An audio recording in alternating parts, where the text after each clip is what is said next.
Our next presentation is from Mariusz Tabaczek, who's a friar preacher who has a PhD in philosophical theology from the Graduate Theological Union here in Berkeley, California, and a church licentiate from the Adam Mickiewicz University in Poznan, Poland. He's a professor of theology and a member of the Thomistic Institute at the Pontifical University of St. Thomas Aquinas in Rome. Thank you very much, Braden, for inviting me and for organizing this conference. So a disclaimer at the beginning, even though some of the claims I make in the paper are pretty bold, but it's because of the Aristotelian-Thomistic system and not because of what I personally maybe think about all this. And I want my contribution to actually sound rather humble, because I don't work in artificial intelligence. I rather explore other topics in science and religion, but I am interested in various ontological aspects, as you can probably say from the paper, of different conversations that take place in this field of research. So in my paper, what I do is I begin with what I call a minimalist Aristotelian-Thomistic definition of virtue, which basically is a definition of virtue that is proposed in this system of philosophy and theology. But I don't specify right from the start who is the agent, right? So virtue is here defined as stable, somewhat permanent and reliable disposition toward an actualization of a particular power in an agent in various circumstances which affects that agent's growth in perfection. And it was mentioned before that it is a kind of a habit. Now, virtue is teleological in this system. It's directed towards a particular goal. It is a certain type of perfection, but at the same time, it has a very important practical orientation toward that goal, which is exercised or expressed in a particular and concrete actions.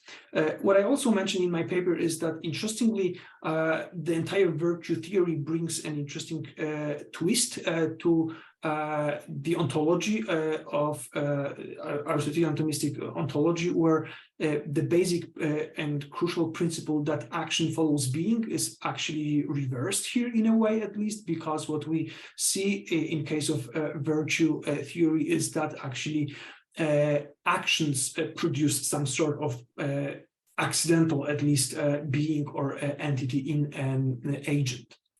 So then I argue in my paper that it is possible maybe to apply this minimalist definition of virtue within this tradition of philosophy and theology to AI, where again, if we assume that agent is not specified here as of yet, maybe it is possible, and actually I think it could be possible to say that a new emergent and therefore irreducible feature might be instantiated in an AI that directs this computational system to manifest its particular powers in more or less specific circumstances in a new way that further perfects the quality or efficiency of its operations. What I think is crucial in this proposal is that virtue here is not necessarily, it's not detached from what is right and what is wrong, morally speaking, but virtue would be a disposition that perfects, again, action of a particular agent. So that's how I would understand virtue here in reference also to AI. And I give a very simple theoretical thought experiment of what this sort of virtue or how it may look like in an AI in the paper. I claim that you could argue that virtuous actions such that an AI may possess or have can be directed towards an object or a given goal. It is practically oriented toward this goal, and also again in this case we may also claim that being follows action, where again ontological difference is an outcome of exercising operational skills and effectiveness, and therefore all those crucial aspects of virtue are in a way covered in case of an AI agent. The difficulty becomes, I think, or gets into the equation once we go deeper into the understanding of virtue in this tradition, where we have a distinction between intellectual virtues and moral virtues, right?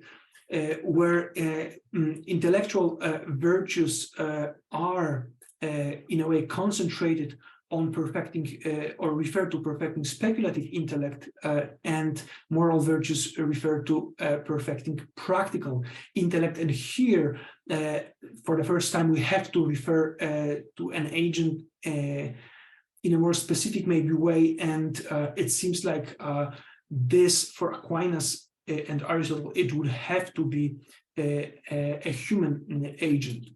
Why is that? Where in reference to intellectual virtues, Aquinas would say there are three basic and most important crucial intellectual virtues. Knowledge, which is a habit of discovering truth through another, that is through discursive reasoning based on given propositions we logically follow with some sort of conclusions. And I believe AI could be referred here to as an agent that is capable of this sort of knowledge, which Aquinas would call scientia or scientia. But then he says that it is nested within understanding, which is deeper, a deeper virtue, we may say, which refers to a habit of discovering truth in itself.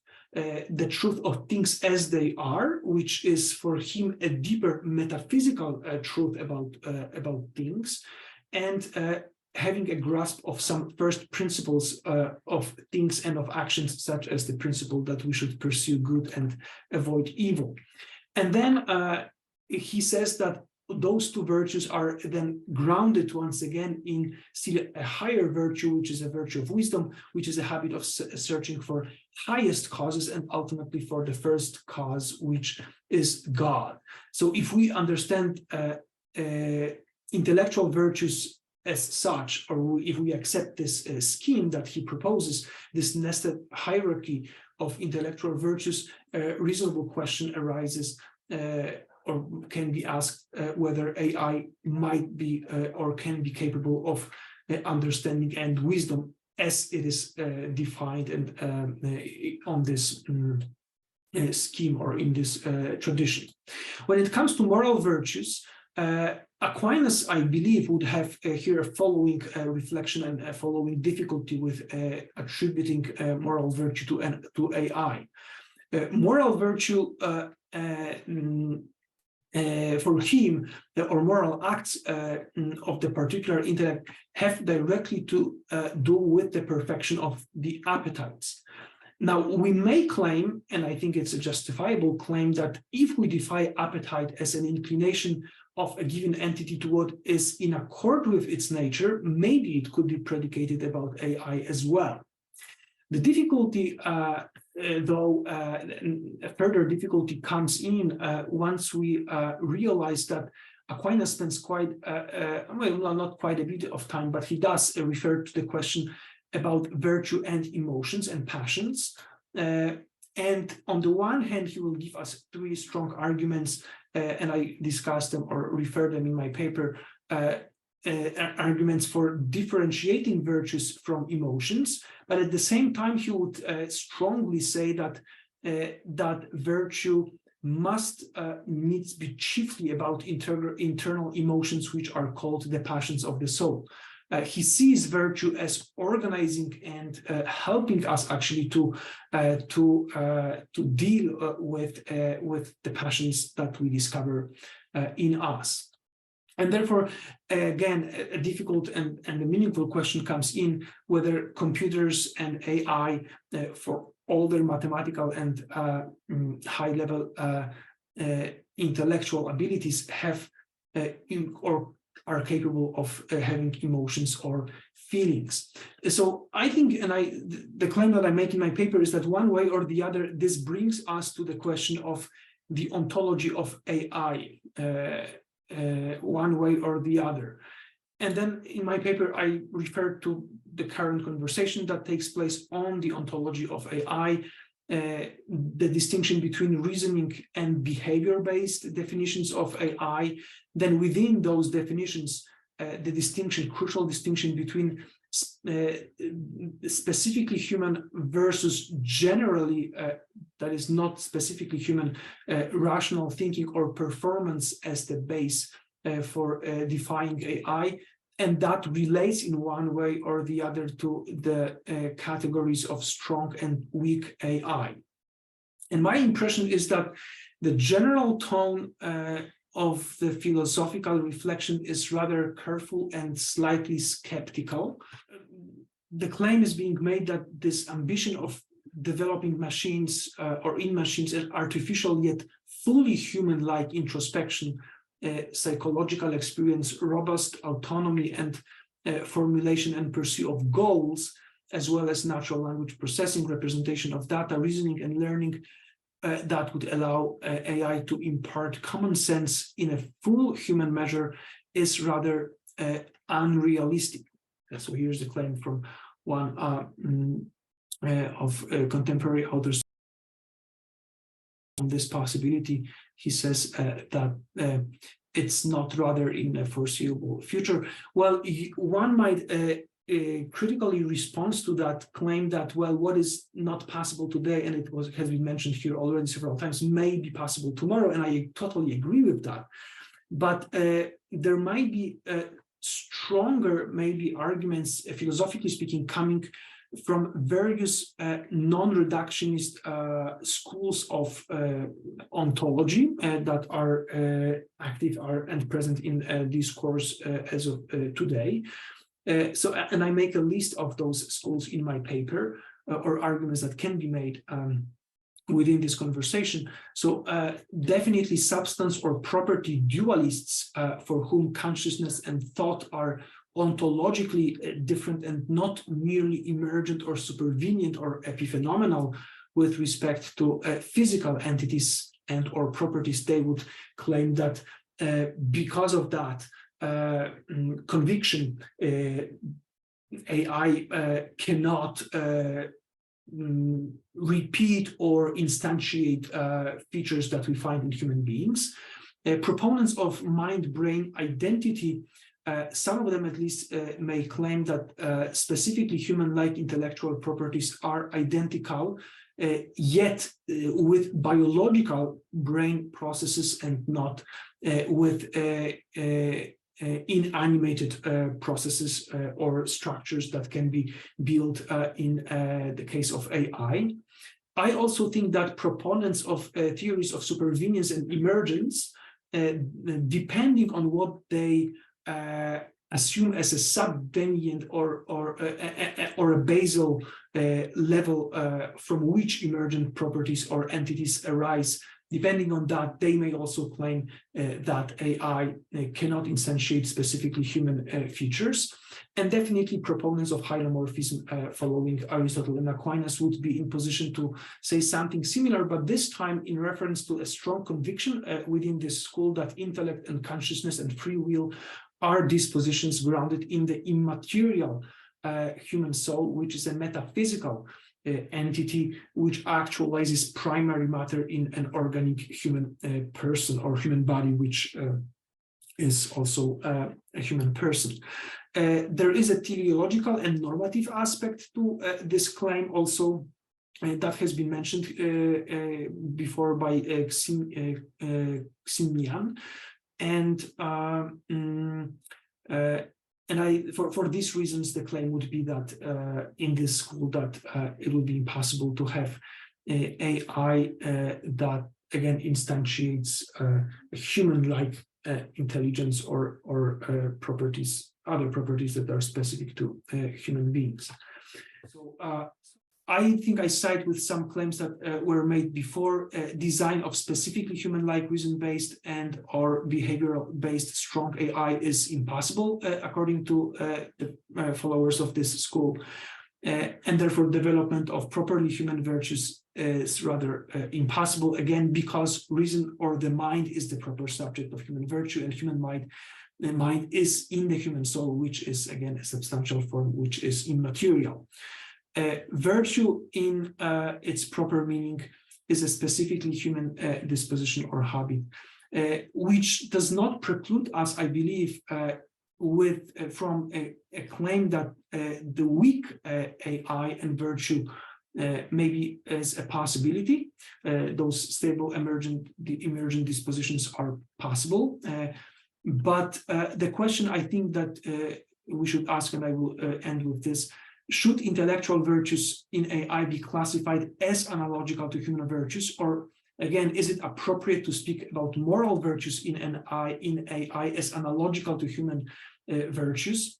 And my suggestion would be that probably it would be better for us to replace all human-related categories here with categories that are defined specifically in reference to emergent dispositions observed in artificial systems, because I think otherwise it brings a lot of confusion. But I may be wrong, and you may disagree with me. But I think there's a lot of confusion here because we rush with using specifically human-related categories in reference to something that is still far away from what dispositions we have. I'm sorry for going for more than 15 minutes, actually, and I will end here. And thank you for your patience. Thank you, Mariusz, for a very, very engaging paper. It was music to my ears to cite something that was said previously, especially when you say that we need new categories to think about AI. And I will just a shameless plug. I will talk a little bit tomorrow about why I think we should talk in alien terms about potential human level AI. And somebody said that Wendell Wallach was a bit outdated because he was talking about this pre-machine learning, pre-deep learning, and now we're bringing Aquinas into the conversation. So nobody is irrelevant to this discussion. I'd like to know more about why do you think emergentists would say that AI cannot develop this kind of human-like psychology or interiority, consciousness, and virtue? Because what I hear, I mean, I'm not an expert in ontology, but what I hear is people precisely citing emergence as a potential mechanism through which AI might magically develop these elusive properties that we cannot understand in humans. Thank you very much, Mariusz,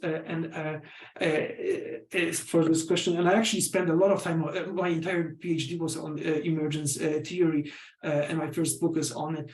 So my understanding, my answer would be this. In emergence theory, there is a nested hierarchy of complexity, and specifically human.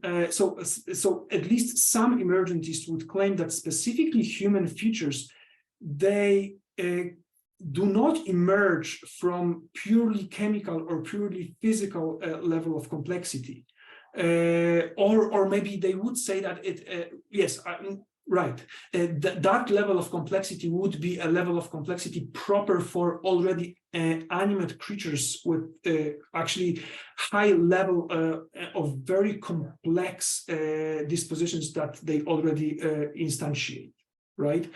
And therefore, and again, that would depend, the answer within the emergence theory would again depend on what you consider as the emergent base or subvenient base for supervenient or emergent properties to arise.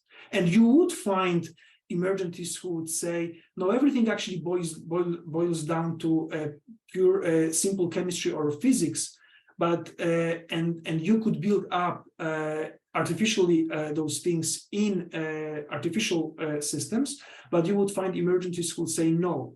There is something specific here that can arise only from this one step lower level of complexity, which, as I said, already has a very sophisticated type of dispositions. So the conversation here will be mixed and complex.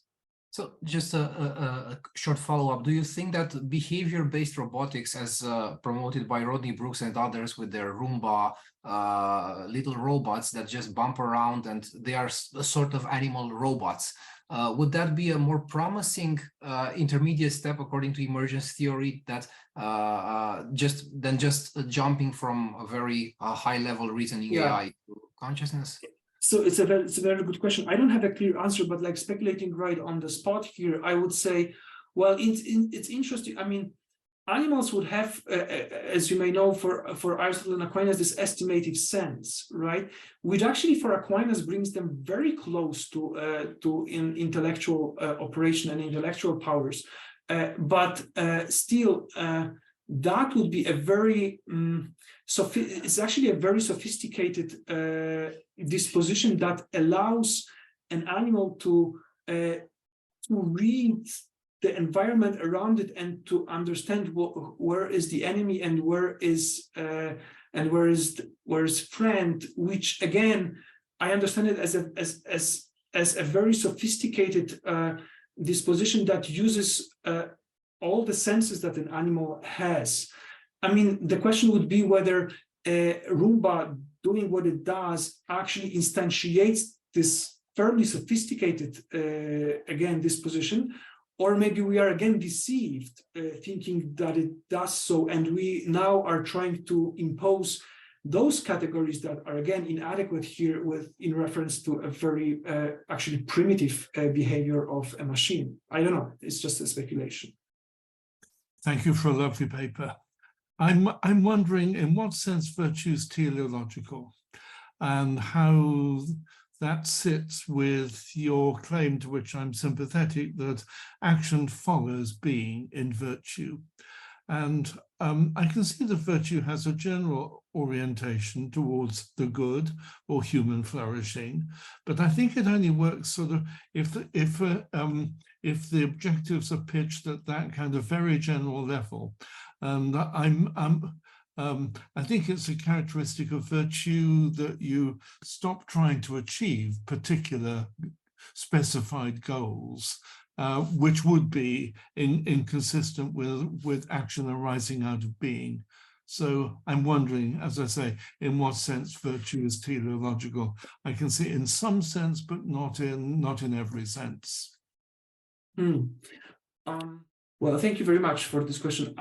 I would say that, again, I'm not an expert in moral theology. Actually, I do completely different things. But the way I understand it is that, virtue arises from action. It is a being that arises actually from action. It's not action follows being, but it happens when virtue actually is actualized in my life, right? When action follows from there being a virtue, but virtue arises from action, and action is always teleological for Aquinas, right?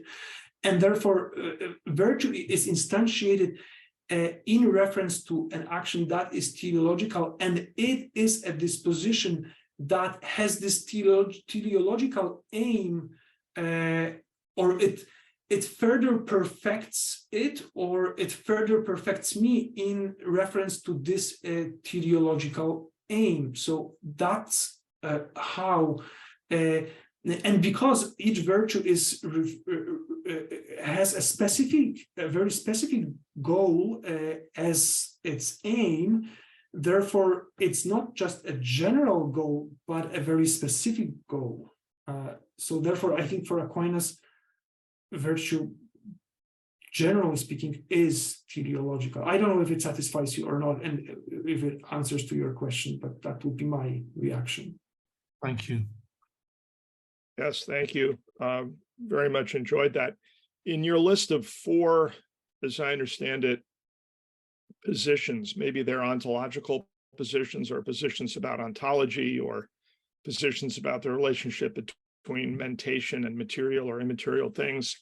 I think you're leaving out number 5, or a number 5, but I could be wrong because maybe hylomorphism covers this. Yeah, so I'm a substance dualist, and I'm a property dualist. But I'm perfectly willing to discard that for the sake of argument and just rely on the immateriality of logico-mathematical objects, right? So I have a very hard time seeing how it's not easy to establish that transfinite numbers, very, very large sets and large set theory, that these things are physical things. So if they're genuinely non-physical or immaterial things, and we as material creatures can access them, exploit them, or harness them in ways that certainly currently is not even on the radar screen of AI, wouldn't that also be a view that would be in tension with sanguinity about AI into at least the foreseeable future? Again, thank you. So am I right? So the claim would be that because those mathematical objects are immaterial, therefore maybe what happens in AI can also instantiate an immaterial, like what we attribute to the immaterial aspect of a human being. Is that the claim? The claim would be that, if you want to put it practically speaking, the reason we have mathematics, the math that we have, is that when Leibniz and Newton invented the calculus, they actually were directly accessing and harnessing, for example, infinitesimals, which they were fully vindicated. These are now, you know, more than respectable.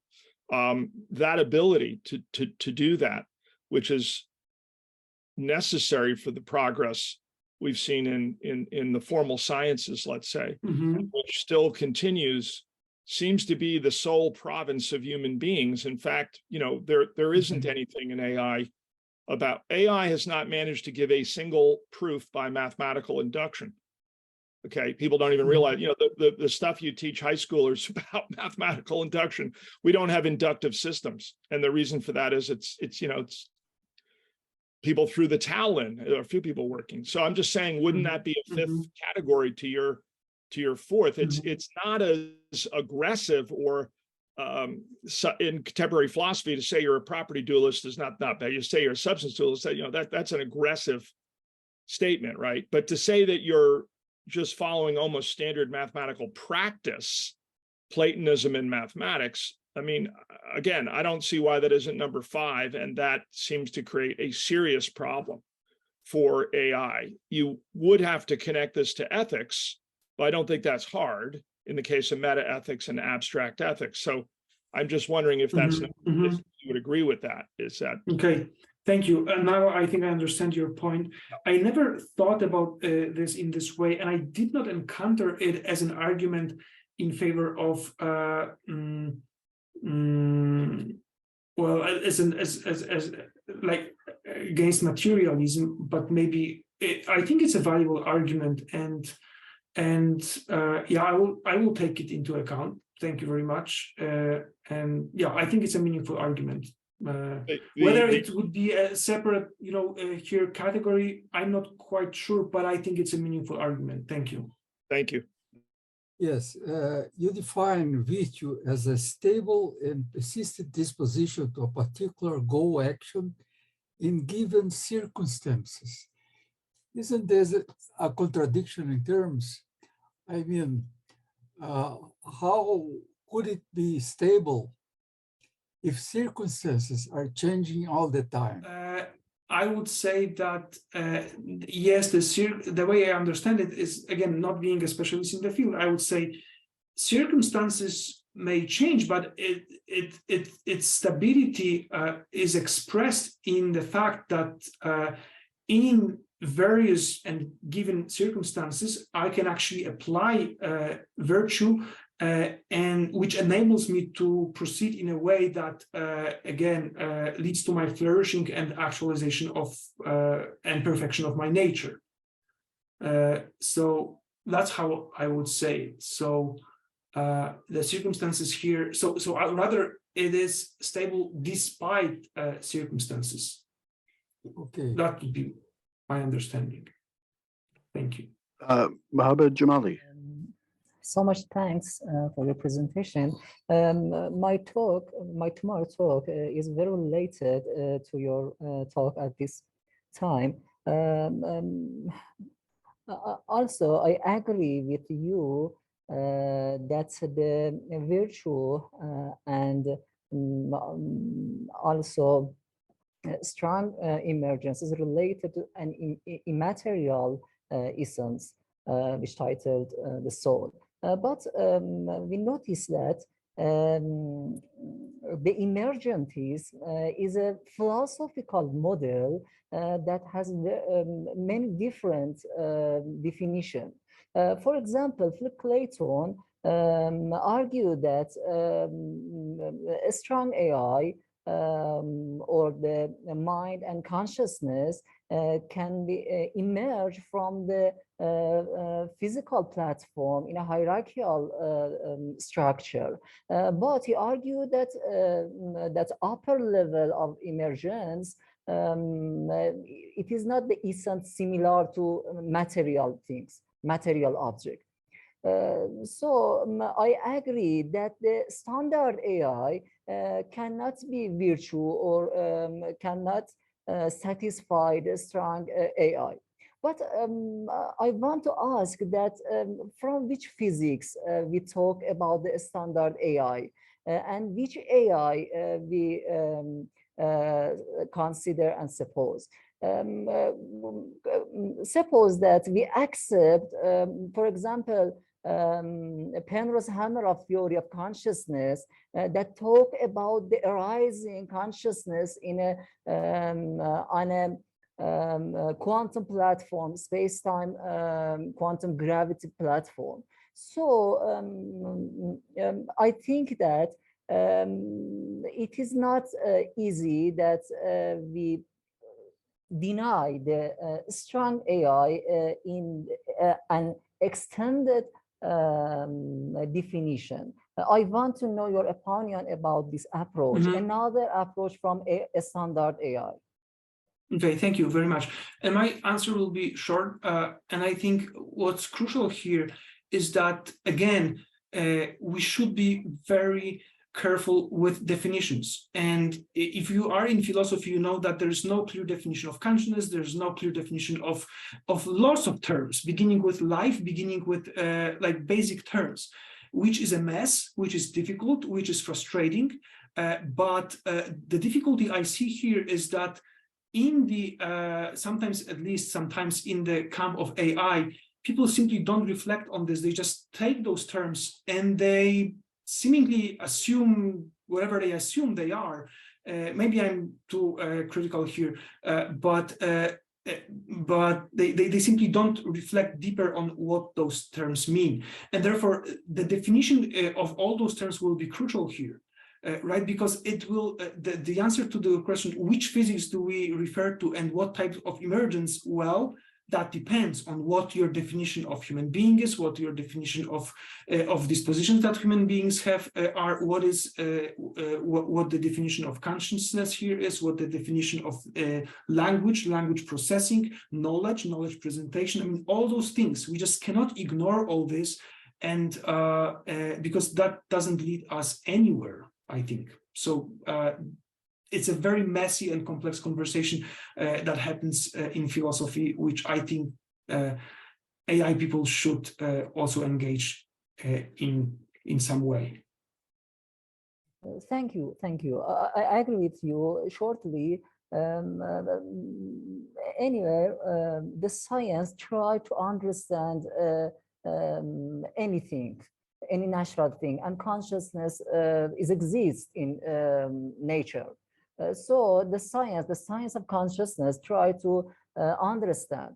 An approach is a standard cognitive science that I and probably you believe that the standard AI or standard cognitive science cannot be explain the consciousness, for example. but science try to explain it. And I think that in the future, it is maybe that such as many other objects in nature will be reach to material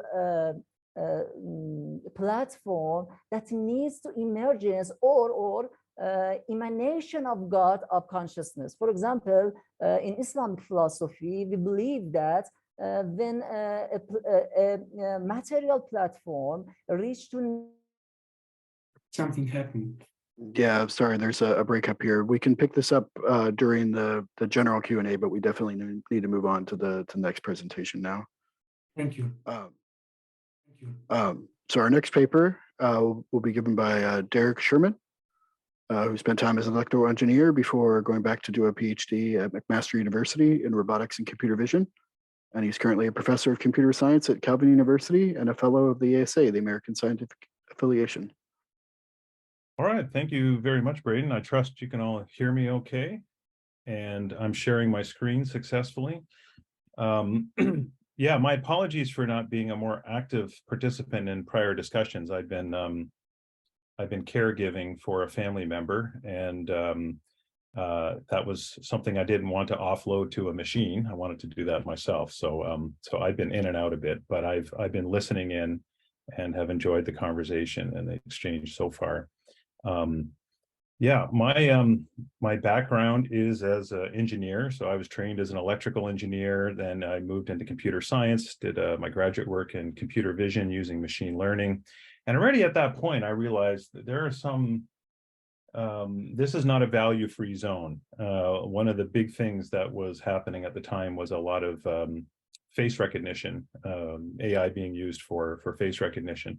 And so I began to think about what direction to put my own research into. And so I took a bit of a turn and I went into areas of using machine learning in order to sort recyclable goods, because it seemed that it had some normative, beneficial, responsible kind of application of AI.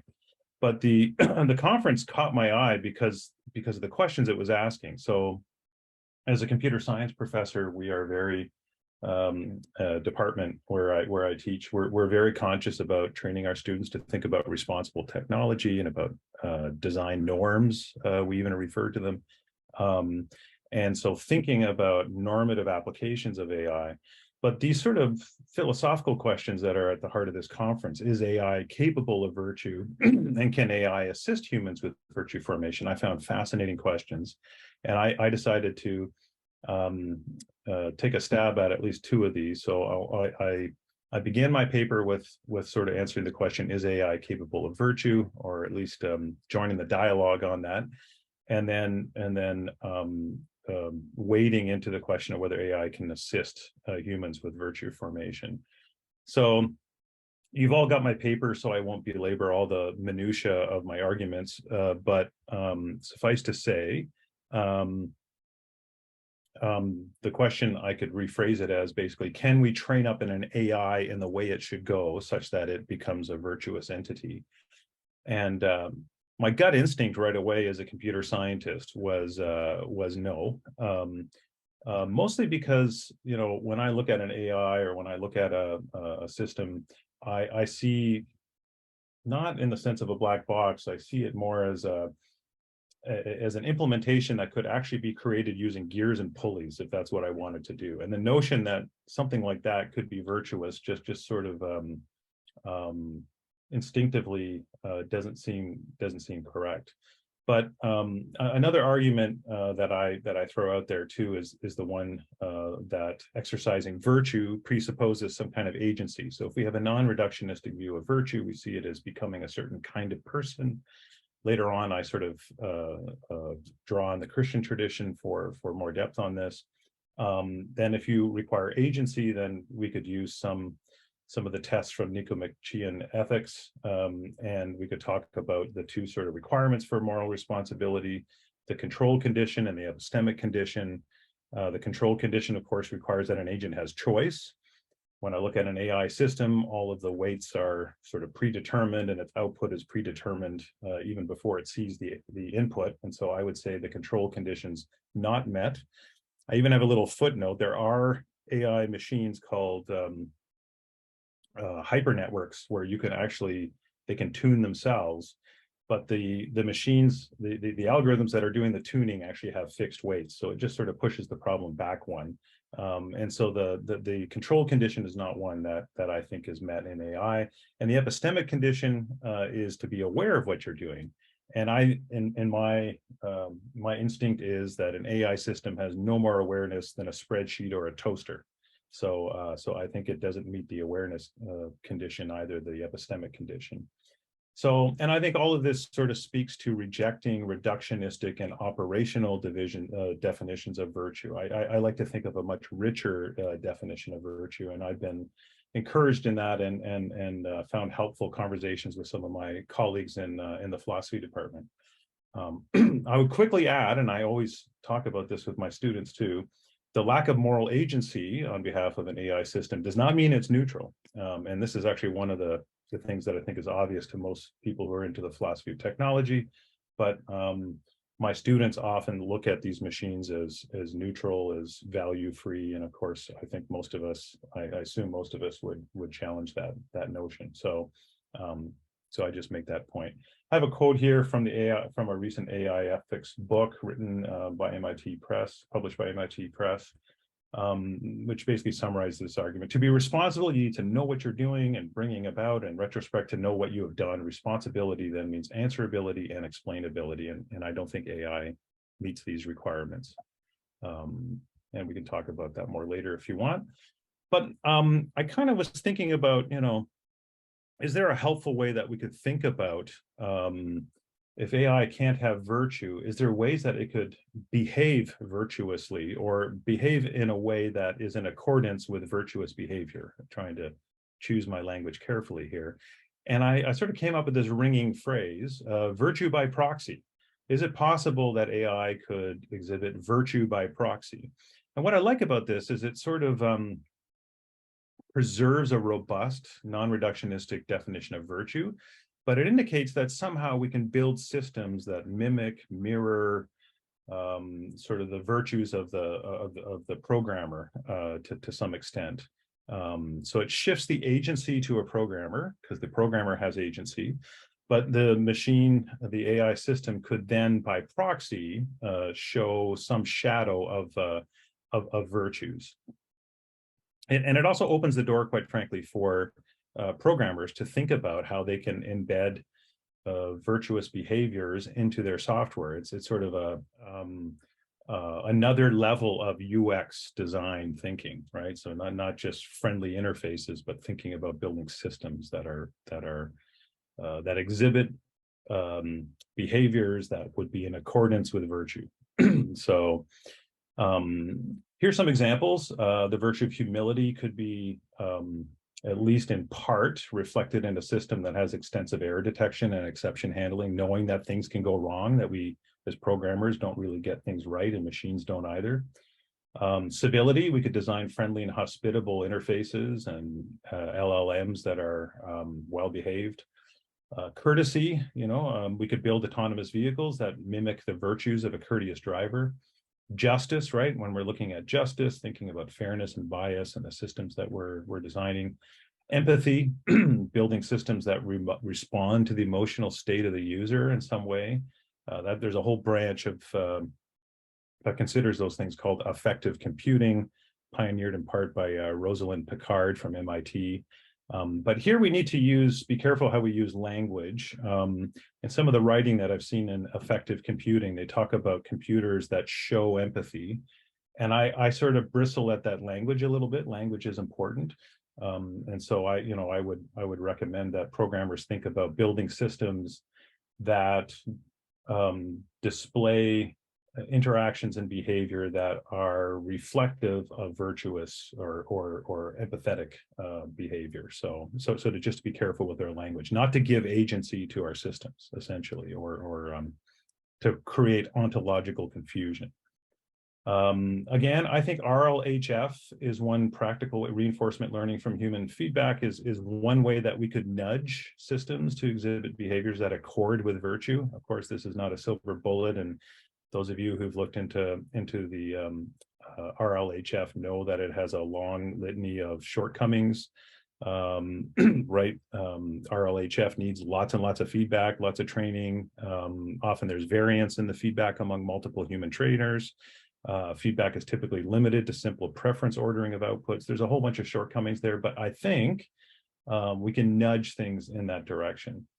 Of course, I'm very quick in my paper to acknowledge the many, many limitations to virtue by proxy. I think AI can mimic empathy, as I mentioned earlier, but it's entirely incapable of feeling empathy. And I think the work of Sherry Turkle and others is very helpful in understanding this. I think just even simple things like ensuring, lack of bias and AI alignment and justice can be challenging. There's lots and lots of literature on that. It doesn't mean we shouldn't keep striving towards that, but it's a challenge. Issues with reinforcement learning, as I mentioned. And then I think there are some virtues that would be completely elusive to implement even by proxy, things like courage and magnanimity and others. I just, perhaps some of you could suggest some things there, but in my thinking, some virtues seemed more amenable to virtue by proxy than others. And of course, there is the presupposition that I have that not everything that counts can be counted, right? The sort of non-reductionistic view of virtue. And so the machines, even if we want to talk about virtue by proxy, are just going to be mimicking, they're going to be echoes, faint echoes in some cases, of the virtue of the programmer. And of course, in the end, humans maintain complete responsibility for the system. The second question, can AI assist humans in the acquisition of virtue? My answer is a resounding absolutely. And of course, I would very quickly add, it can also help with vice. And I think sometimes that's probably the more dominant example of how AI is being used. AI systems are capable of nudging humans towards repeated practices and habits. One of my philosophy colleagues, James Smith, talks about liturgies, the liturgies in our lives that nudge us in a particular direction, and liturgies that shape us, and they shape us towards virtue or vice. And this goes back to the ancient Greeks as well, who recognize this. So what are some examples of AI and virtue? Well, here's just a non-exhaustive, simple list, but exercise apps that would sort of nudge us to exercise, dieting apps that would help us to avoid overeating, digital well-being apps that would help us regulate our screen time. You could think about apps to cultivate different spiritual disciplines, and there's a long list of others that could be added. The vice examples are actually quite easy to come up with. One analogy that came to mind is the ring of Gyges thought experiment from Plato's Republic, right? It's this idea that if you could put on a ring, that you could be invisible. Plato sort of reflects on that and says, who you'd be an idiot. I'm paraphrasing here. Basically, if you didn't think someone would take advantage of that and grab things that didn't belong to them or do things that were naughty because they knew they could do so with anonymity. And I think, anonymous surfing online produces some of the same behavior. So, the idea of technology leading to vice goes back to Plato's Republic or sooner, perhaps. And so some examples with modern AI systems, the autoplay and video streaming, leading to binge watching, video games, social media, creating envy, vainglory, outrage, wrath, pornography, lust, and so on. I have a slide with just a few more graphics relating to that. Some of you perhaps seen that one graphic that's shown on the left-hand side there about all the different 7 deadly sins and how they're sort of realized in different social media platforms. And then, of course, we know about machine bias, how that impacts decisions about who gets a loan and who gets a mortgage, who gets parole, and how that has perpetuated injustice. I think one of the best books on that topic as a whole are Kathy O'Neill's excellent book, Weapons of Math Destruction, where she talks about how these algorithms, when they're deployed to a large scale, can create all kinds of havoc. And she speaks from experience, having been a pioneer in the field of data science. And then I have another book covered there, Hooked, where you're actually seeing that designers of certain platforms are actually employing behavioral scientists. They're actually working with the habits and rituals and dopamine cycles of humans in order to get them to get hooked, and of course that leads to usually vice. So absolutely, AI is capable of helping us or harming us in terms of virtue and vice. Within the book too, I take a small side jaunt to sort of talk about virtue in the Christian tradition. This is my attempt to try to not to come across as sort of being reductionistic in my view of virtue, even though I entertain the notion of virtue by proxy. But I think an important point is that when we're talking about virtue, is that virtue means different things in different contexts. And virtue, in many modern discussions, I think, can often be operationalized. And sometimes there are actually operational definitions of things that were once distinctively Christian or Jewish concepts. And Alistair McIntyre makes a good argument for this. He calls them ghosts of conceptions of the divine law in his book After Virtue. N.T. Wright writes a bit about this in his book After You Believe. Christian virtue isn't about you, it's about God and God's kingdom. So it's a bigger context, it's a bigger metaphysical context. It's not just about you becoming a good person. One of my colleagues, Rebecca DeYoung, who wrote a helpful book called Glittering Vices, writes, practice discipline and all the things we can't do can't be the whole story, because human agency isn't the whole story. So in the Christian tradition, we see God and the Holy Spirit playing a role in virtue formation. Christian virtues remain both the work of the Spirit and the result of conscious choice and work on the part of the person concerned. So it's both of those things, according to N.T. Wright. And then an interesting, I think, analysis of this point about virtues in the Christian tradition. A case study is the virtue of humility, which has been studied extensively by Kent Dunnington. And he makes the case, I think, that a Christian view of humility is not just a way of looking at yourself or others, but is grounded in a trust that your well-being is entirely secured by the care of God.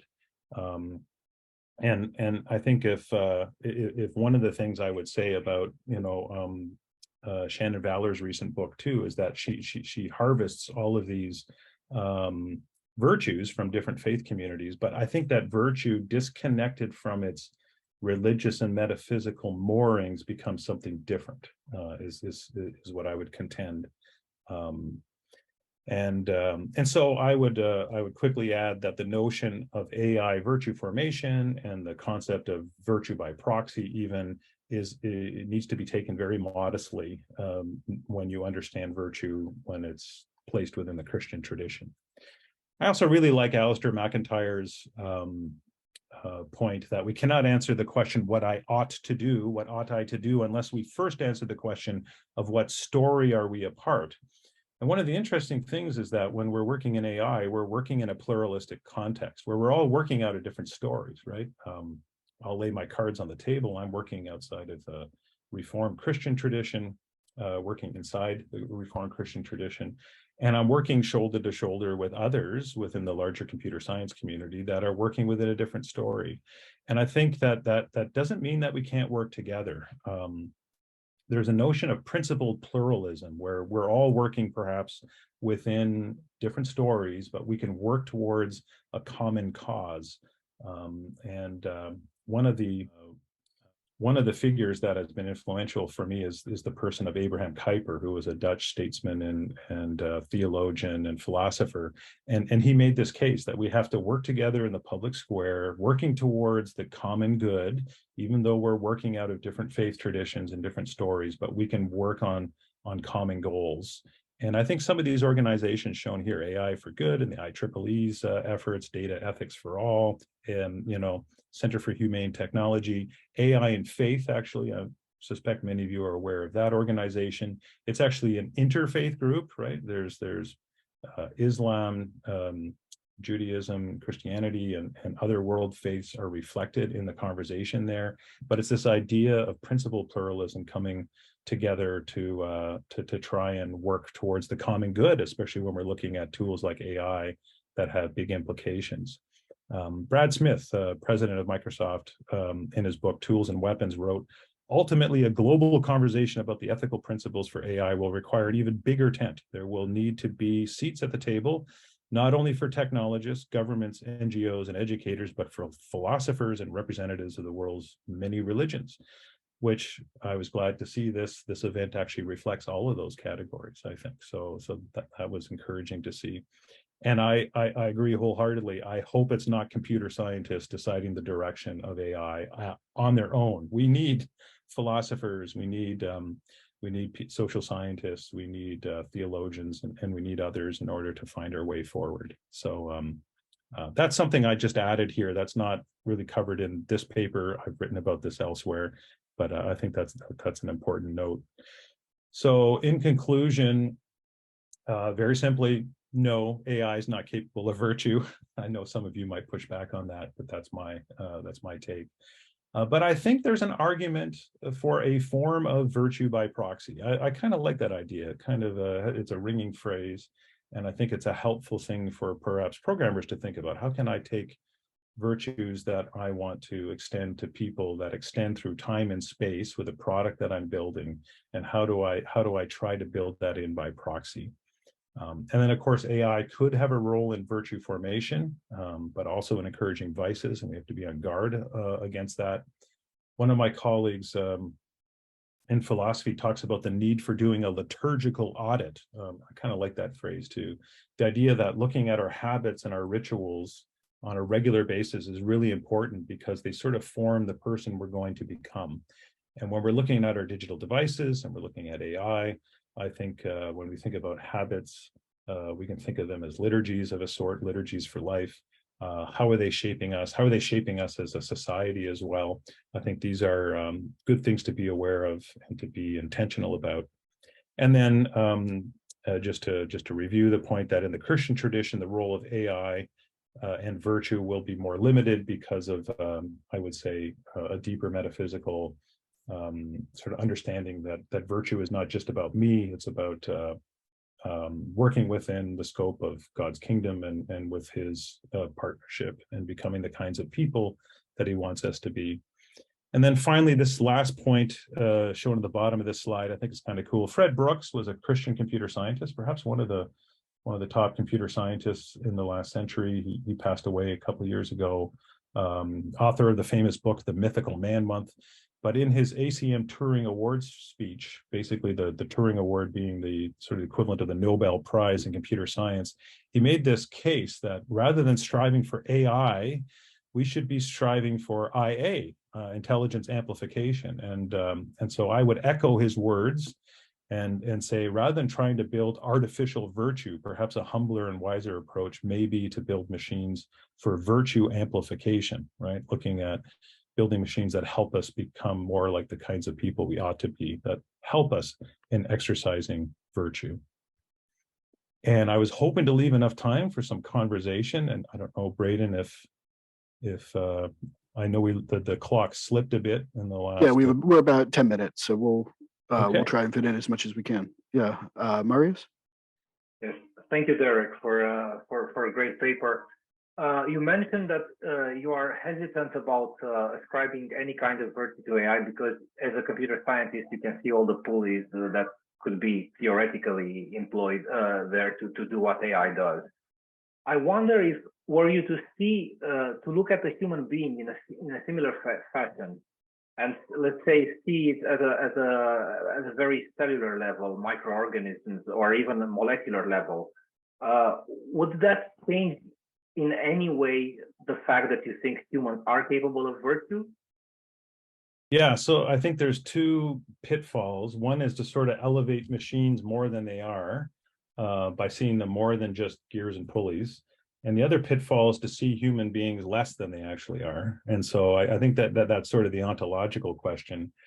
And I would agree, if you presuppose that humans are machines, then then you would come up with a very different conclusion, right? If human beings are a special kind of machine, then if humans can exercise virtue, then another platform could as well. But I hold my anthropology is based in sort of a Christian understanding of what it means to be human, and then that sort of informs how I see ontologically the difference between humans and machines and their capabilities. So again, going back to that quote by Alistair McGrath, we can't really answer the question, what ought we to do, until we first answer the question of what story are we a part. And I think if you're working within the Christian story, you have a different ontology. You see machines are machines, people are people, and neither are God, essentially. So that leads to certain conclusions about virtue then as well. But I agree with you. If you begin with the presupposition humans are machines, you will answer that question very differently. Thank you. Hans. Yeah, thank you. Just going back to this control condition and this awareness condition for virtue, like I know this of course very well known in Aristotle, but what about like highly virtuous people, like people who are almost morally perfect? They seem to have only one option available, doing what is morally right. So there's no real control or freedom there. And also it doesn't become second nature, that they don't have to reflect on what to do. So awareness isn't all that big of an issue as well anymore. So how does that tie into to those kind of people, these highly virtuous people, which we can all recognize as such? Yeah, no, that's a really good question.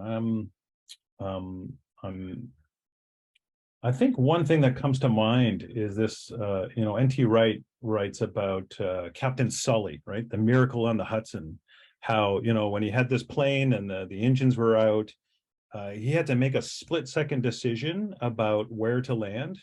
And you didn't have the time to pull out a calculator and compute flight speed and, and all the variables and distances. And he made, in the end, they found out he made the right call. And how did he get to that point? I mean, it was kind of automatic, his response, but the response came because over time he made decisions again and again and again to behave and act in a certain way. I mean, plus 10,000 thousands of hours in the air and encountering other problems.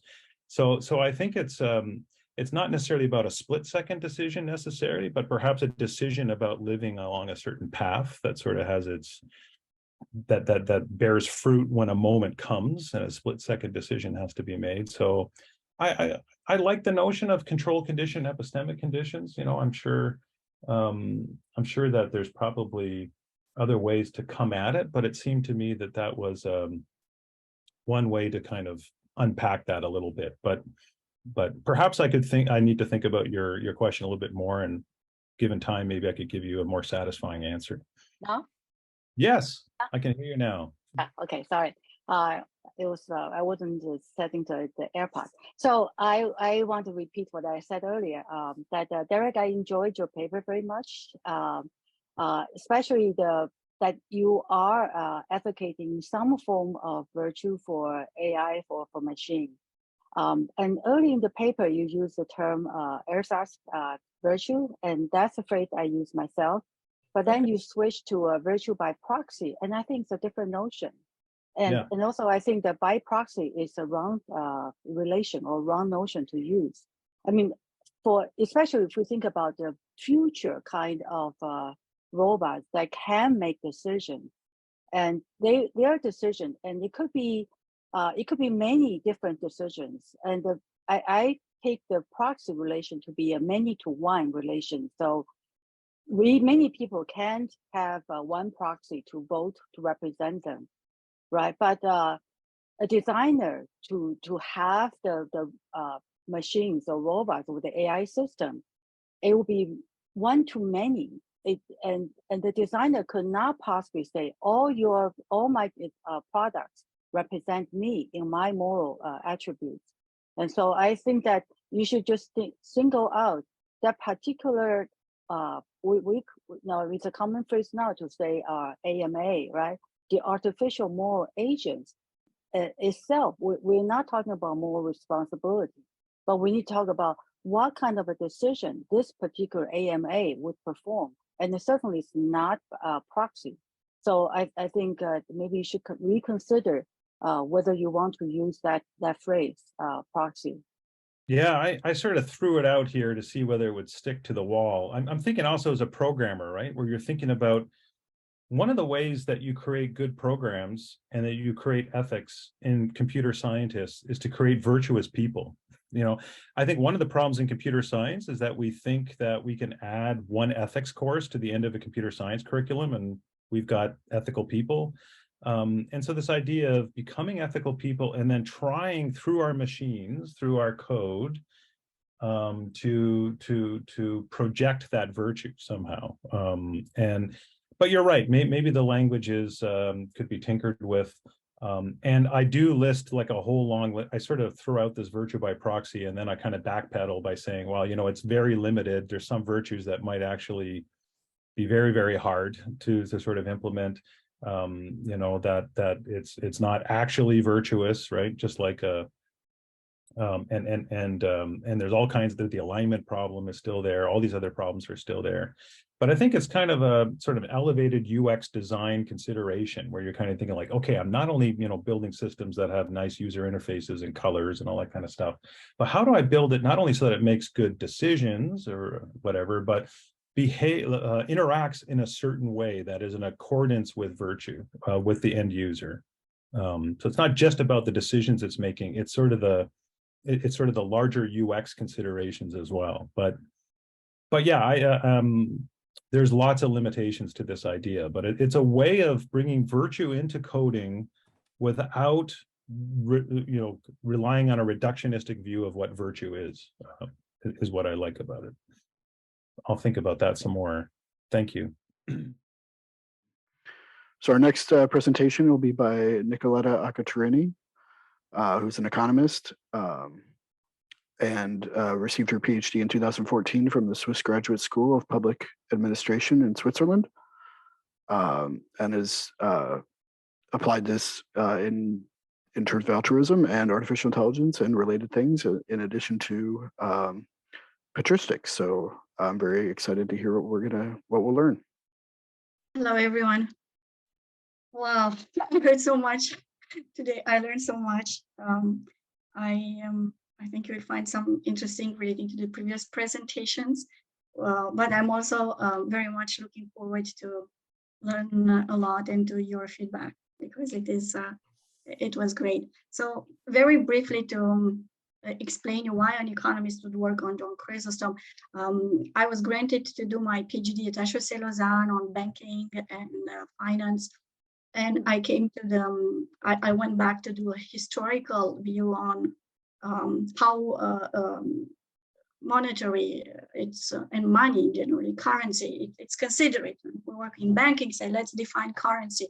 And I went to the very first philosophers to the Enlightenment of course, to John Locke, David Hume, Adam Smith, John Stuart Mill, and all the others. And necessarily, I understood that I was working on the effects of the economic phenomenon and not on their causes. So I completely changed my topic of PhD, but I had to move to the theology department because the economic department at that time had absolutely nothing. That was 20 years ago, had absolutely no possibility to guide me. And when I arrived in the theology department, they said, oh, you can't do a PhD in theology with a background, master advanced in economics. You have to do a whole courses in theology. So I switched from statistics to hermeneutics. I learned biblical Hebrew, biblical Greek, and everything. And I got the master in theology as an Orthodox economist in a Protestant faculty of theology in Lausanne. But the beauty of that is that I learned very good methodology in interpreting religious texts per se. As I was looking to these moral issues about money, I had to do something with that in the theology department. So, and I'm Orthodox, I said, okay, I look to church fathers because this is the best way to address these questions. Even here, and you see this is John Chrysostom, I will talk more about him, but in my study, in my master, what I did, I really read all church fathers to see if their anthropology and their perspectives are the same or not. So I use this comparison between St. John Chrysostom, Gregory of Nyssa, or Gregory of Theologia. Yeah, and then I went back to do my PhD in economics on altruism because I followed my research question: is human being Homo economicus altruist or self-centered? And I challenged the model of Homo economicus, and I succeeded to prove in my PhD that altruism exists empirically. So this was very happy. But then I went at Princeton working more on modeling faiths and religious beliefs in companies and in the society in general. So I got absolutely interested by artificial intelligence, and I started to work 7 years ago on that. And as a statistician, I saw and I understand the difficulties of modeling what we talk about today, virtue. But in the same time, I saw the richness of what I read in church fathers, and I said, oh, let's put it together. So this is it. So I have done some presentations separately, usually. Either it's on artificial intelligence and artificial moral agent, and how this could be modeled, mainly when it comes to delivery of public services, because this is where it's my main expertise.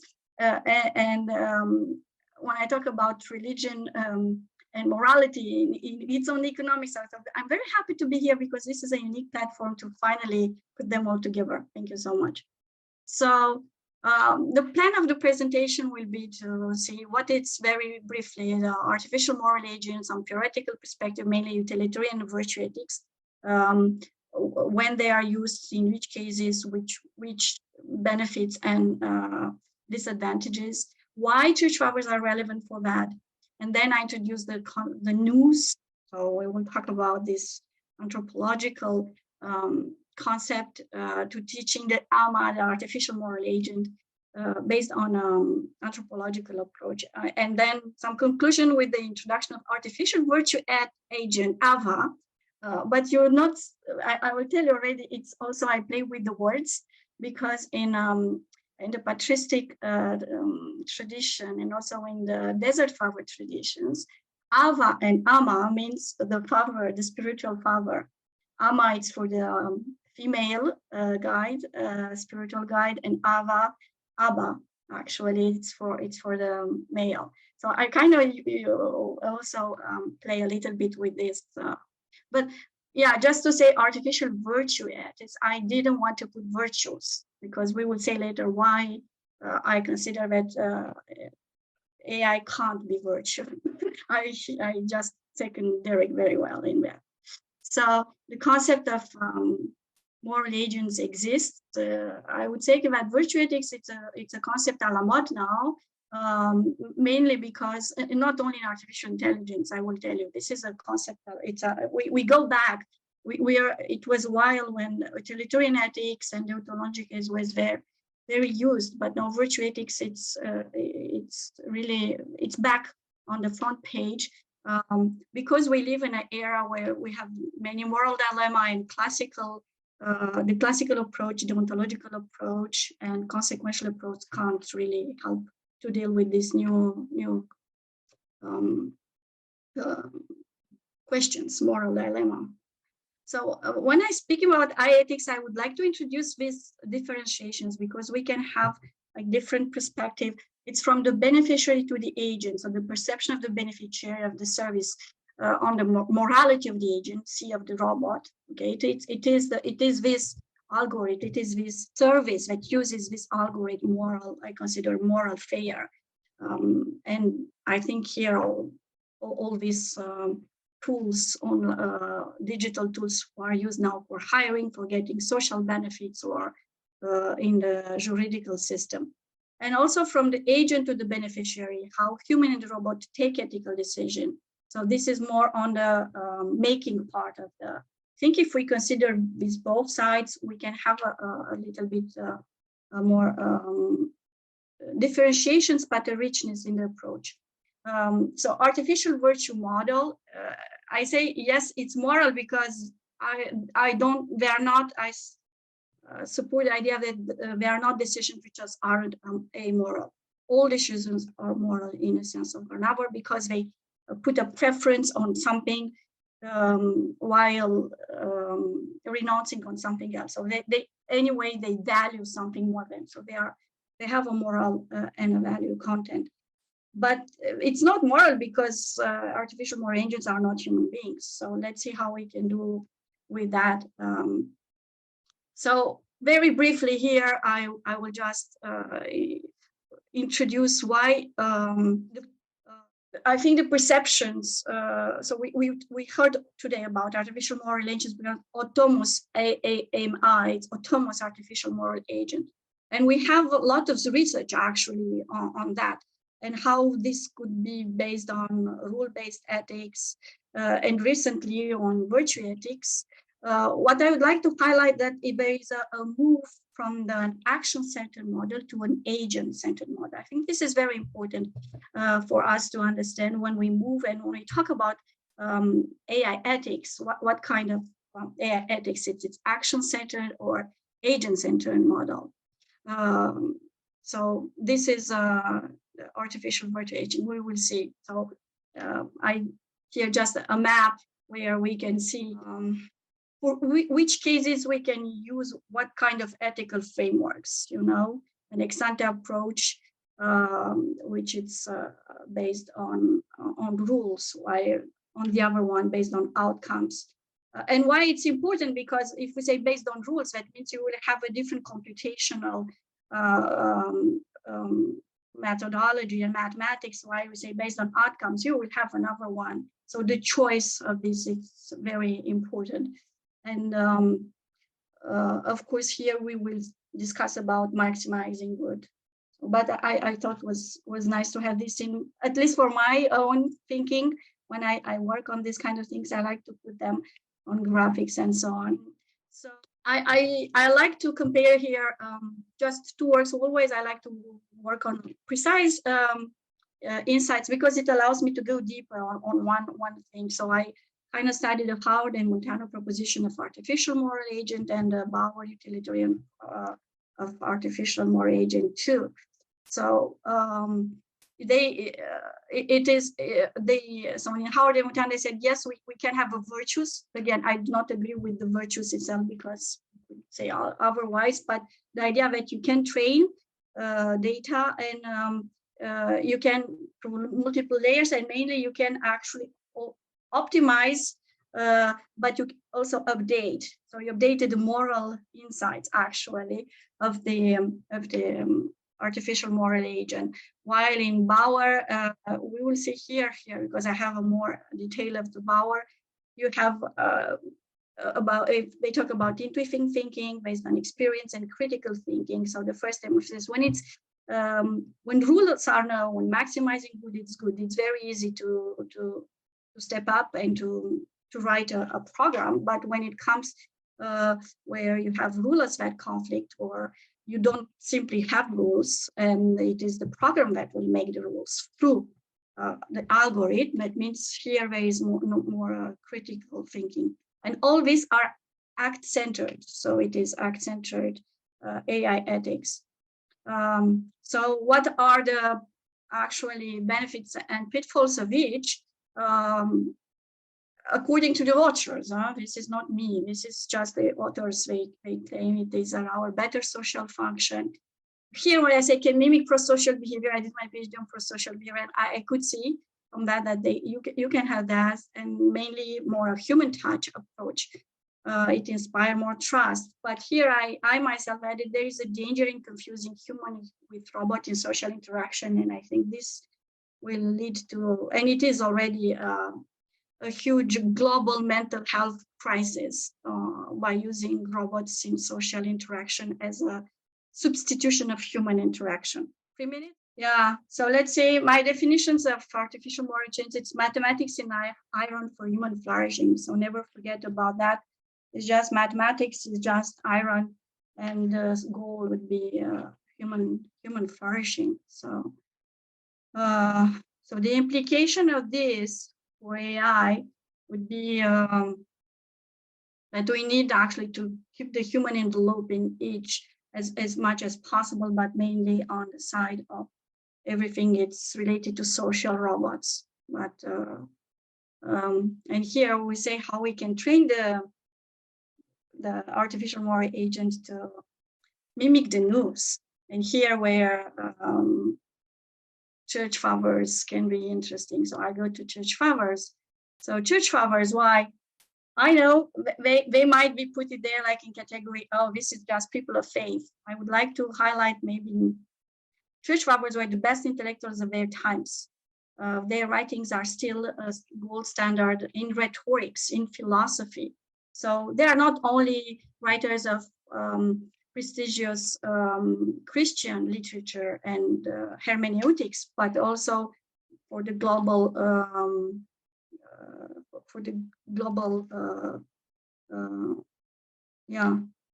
it is not the global contribution of late antiquity to the Western society. Actually, they did the most, let's say like that. They did the most. They are the first influencers, and they changed not only the literature, culture, but also the laws, and they shaped actually the environments in which they lived. This is it. So yeah, here I focus on Chrysostom, but I did same exercise for Nyssa, Gregory of Nyssa, and Gregory of Theologian. There is a reason why they have the goal of their writings is different. So of course they would use a different argumentation. So I'll go quite quickly. How it is, what is this anthropological framework that I identified, and you will see the paper which was published in Studia Patristica, where I identified this anthropological framework. It's man in regard to himself, man in connection with the others, and man in relationship with God. So I think most of you would be curious why the level 3, it's in the end. It's because Chrysostom, as all the other church fathers, argue that you can't reach knowledge and union of God if you do not put in order your soul first. So you need to put your soul in order. So we talk about the dichotomous anthropology, not the 3 parts. So it's the composition of human being, body and soul, visible and invisible. And there is an interdependency. So you can't talk about, for example, from this point of view about virtue without considering the body. So it's not the virtue of the soul, of the virtue of the nous, or the virtue of the mind. It's the virtue of the human being, body, soul. And there is a hierarchy in exchange with the soul superior of the body, and the mind. It's not the 3rd part. This is very important. It is the locus of discernment and right judgment. Also very important, the body doesn't have same negative impact on happiness as in classical philosophy.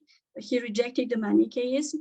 Body is good too. He was created by God. Body and soul are both good, and they both lead to human happiness, enjoyment, to the union of God. So you need both of them. It's not only the spirit, it is the unity of the human being that reaches this relationship with God.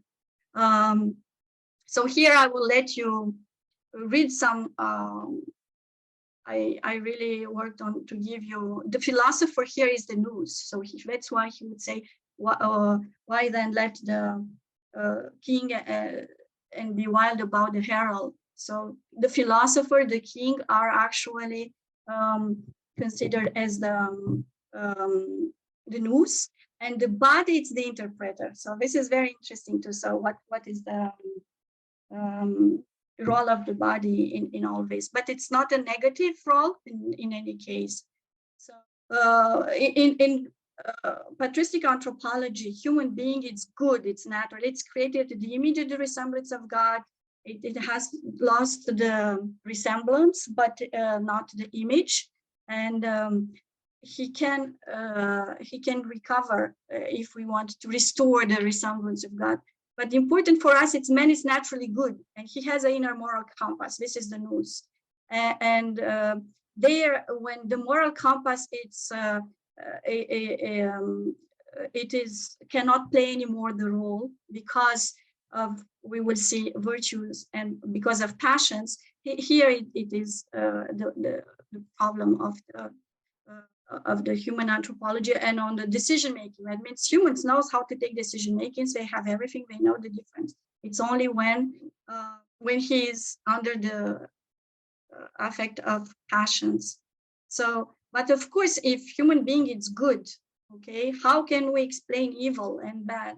So we heard already here because in Aquinas' presentation, Chrysostom talks also about inclinations and about will. So he would say that this is evil. We say it's not natural to the human nature, and it's not a substance. It is the result of the absence of good. This we can think from a computational point of view. So what this means? So we could take these definitions of evil and to compute actually virtue. So every time something is missing in the program, that means there is a window for the evil to. You don't need to program evil. I mean, this is it. It will be the result of the absence of good. So we have inclination and weaknesses, but when the human being is focused on his divine nature, he becomes rational. So this is very important also, because rationality is a very important concept in economics. I don't have time here to develop it. So the vision defended by Chrysostom, it's positive. Evil, it's not part of it, it's not affecting it. It's a very positive.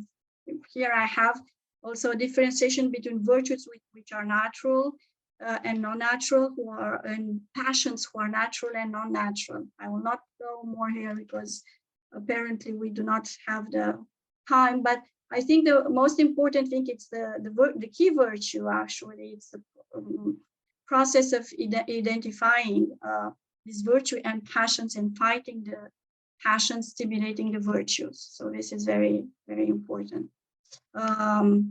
So to conclude on that, it is we could actually focus on what it's exactly doing the nous in regard to the soul and the body. What are his abilities, and how we can, in a way, mimic the nous in AI ethics, and to be like not virtue AI, artificial virtue. Even I don't like the artificial. I loved the proposition of Derek about amplification, because do you see, if I give you, I say, oh, let's have artificial food. No one would like artificial food. It's only with artificial intelligence that the word artificial, it has a positive connotation. With everything else, it has a negative connotation. No one wants artificial things. They want natural things. They want, if I give you an artificial apple, you will not eat it. But if I say, only with artificial intelligence, maybe here it's a question of how it was started to propagate like something extraordinary 50 years ago. And that's why we got this positive connotation. But I agree that we would need to change something in the vocabulary. Anyway, the idea is to put the nous as a moral compass for artificial moral agents. And what would be the implication actually, like in a mirror, you know, of this decision making? It is establish the outcome in terms of moral decision making. And of course, we know that in programming, we always use rewarding functions. And I'm very much interested in working on the predictive models, because this is where moral decisions are finally taken. So the idea would be to have the AVAD, an artificial virtue agent, which maximizes virtue behaviors, minimizes vicious ones through rewards and punishment functions. And actually, I did a presentation at the Association of Religion and Economics, where I inspired from covenants. And in the covenants, you have exactly the same thing. You have rewards for the good behavior and following the covenants, and you have the punishment of that. So it will not look like it is part of the our culture, and this actually exists in all religions and in all culture. You not have moral teachings without rewards for good behavior and punishment of bad. So I don't know why AI ethics and in building AI virtue wouldn't do the same. yesterday, I remember somebody talked about the fact that AI now, products and services are very much money-driven and profit-driven, and without really caring about the impact on the human that uses that. Is just money-making, prediction, and so on. So I really do think that the economic approach of punishing and rewarding through money can work very well. Nothing works better than when you know you have to pay a fee because you didn't, and you see it and you have it, and it is programmed to be punished by that. So the number two, identify virtue and passions. Actually, we have the same. We identify the biases, the flows in the data, and then in the modeling and the limitation and the constraints of our programs. And the third level in virtue, it's cleaning the mind, cultivating the virtues, and fighting the passion. So these have to go together. They are aligned, actually. They cannot go one without another. And that perfectly makes the need. And their recent works on updating the models, correct bias, and train models. In fact, even Howard and Modiano, they just write something new about how the moral assumptions are updated from one training to another. But this is again to be screened every day. I wouldn't say this has to be done automatically. So the implication, there are some affirmative implication of this anthropological approach. AI can take moral decision for each type of moral dilemma. Deontology and teleology, it's easy to implement, but virtue ethics, it's really going more for training and reinforcement learning, exactly as we learn, and maybe we will do something even more, we don't know. But informative, really, IA doesn't own consciousness, doesn't have personhood, doesn't have free will, cannot be sentient, and doesn't have feel and emotion. So all discussion related to this kind of aspects from a patristic point of view will be already, the answer is no. Very, very simple. The simple reason that you need that anthropology, body, soul, and mind to be able to talk about that. So as you don't have this in AI, it's obviously not the case. So to respond to the three questions, how and to what extent AI influenced the evolution of human culture? Yes, of course, it is in a profound way, body, soul, and mind, not to say our brains are shaped, the cognitive abilities, our learning processes, social learning processes, individual and social learning processes are different, and our emotions and personality traits, the identity are shaped by, for sure. And of course, the decision-making processes, and virtues as a consequence is the practice of virtues and the fight of passions.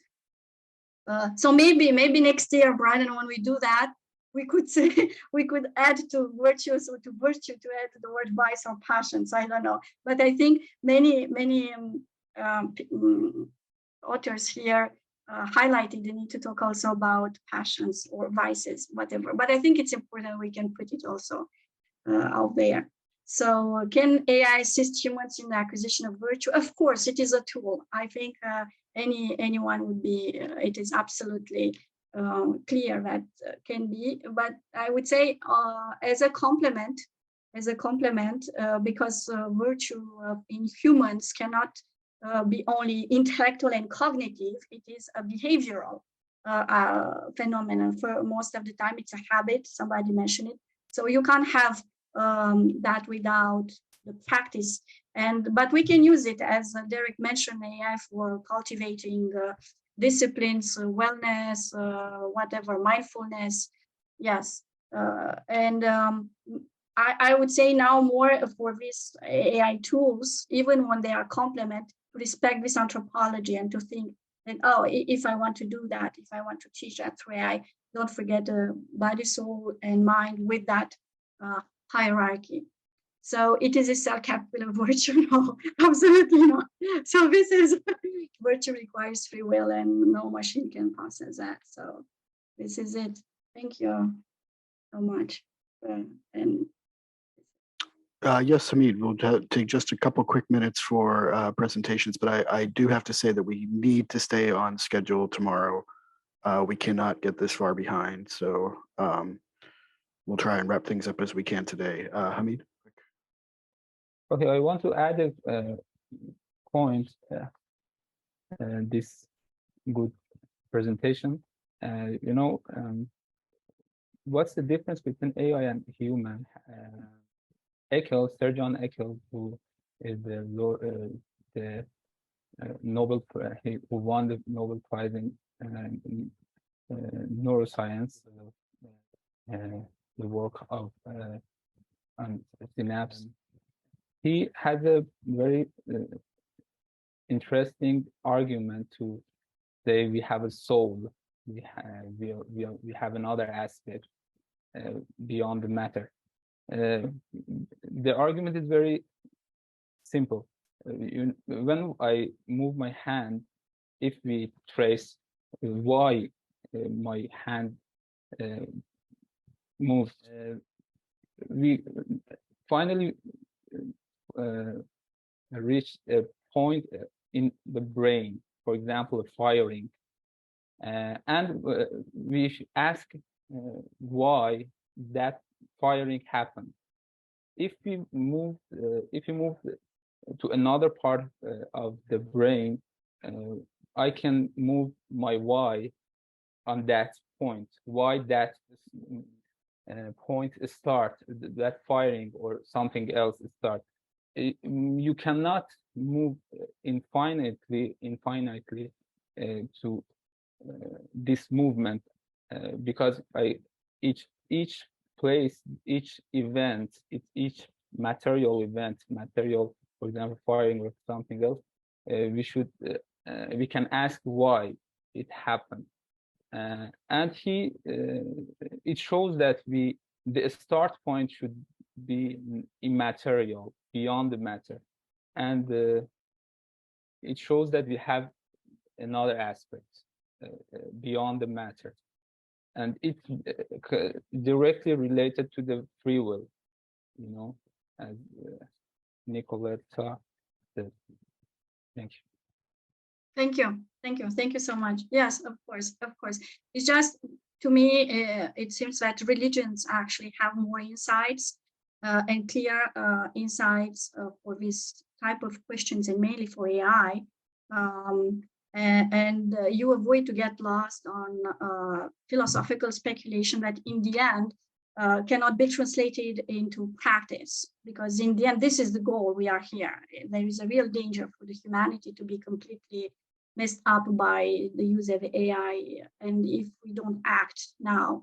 And I love the idea of Derek for the programmers to be more virtuous. Of course, this will help, but we cannot rely only on the virtuosity of programmers. And we have seen, we know that these algorithms and the goal of these algorithms in the end, and those who command them, it's to make money, and we don't have to get that. And when it comes to even for algorithms that are used, for example, in healthcare or in education or in everything, we will see that the goal is always to have human more addicted to that, or to depend more on that. Or one of the things of the anthropology I mentioned here is the freedom of the human being. And if this freedom is not like the axe along which all the programmers and algorithms are following, I don't see how we can escape to a dictatorial digital society. Thank you. Okay, thank you. Our final presentation today is a co-authored paper from Asghar Saberi, who is graduate of the Sharif University of Technology and will be starting a PhD in quantum technology and foundations of physics this fall. Was also also a member of the Iranian Association for Science and Religion. And the second co-author is Mehdi Golshani, a prominent Iranian theoretical physicist, philosopher, and distinguished professor at Sharif University of Technology, founding fellow of the Institute for the Studies of Theoretical Physics and Mathematics, and a former member of the Supreme Council of the Cultural Revolution. Okay, let's start. In the name of God, most gracious, most merciful, I'm just going to go over this presentation because I'm a beginner in English. So regarding to its impacts on virtue, I'm talking about AI. Regarding to its impact on virtue, AI can be a milestone in the path of technology's development because of two reasons. First, AI's deep and strong interaction with human cognitive aspects is the first reason, and this that AI provide an unbound human-machine interaction is the second reason. And media, as the strongest morally influential pre-AI technology that have had great impacts on virtues, slightly differ from AI in two important ways. First is media just develop a fairly strong interaction with human cognitive aspects, not as strong as AI does. And it acts only as a connecting link between humans themselves. So people mostly expose their public selves in conjunction with media, while it is their private self that is to be exposed even in society after people get accustomed to interacting closely and shamelessly with their AI intimate assistants, you know. Therefore, I can say AI is capable of affecting the way people perceive virtue much more than other pre-AI technologies do. It is also able to limit or spread virtue throughout society. So it's obvious that I am trying to answer the question that if AI can affect virtues or not. AI can be categorized into two major groups. A group has only one member, a symbolic approach, and the other group are approaches that are based on optimization. You know, AI in symbolic approach can be adjusted manually to enhance virtues or vices.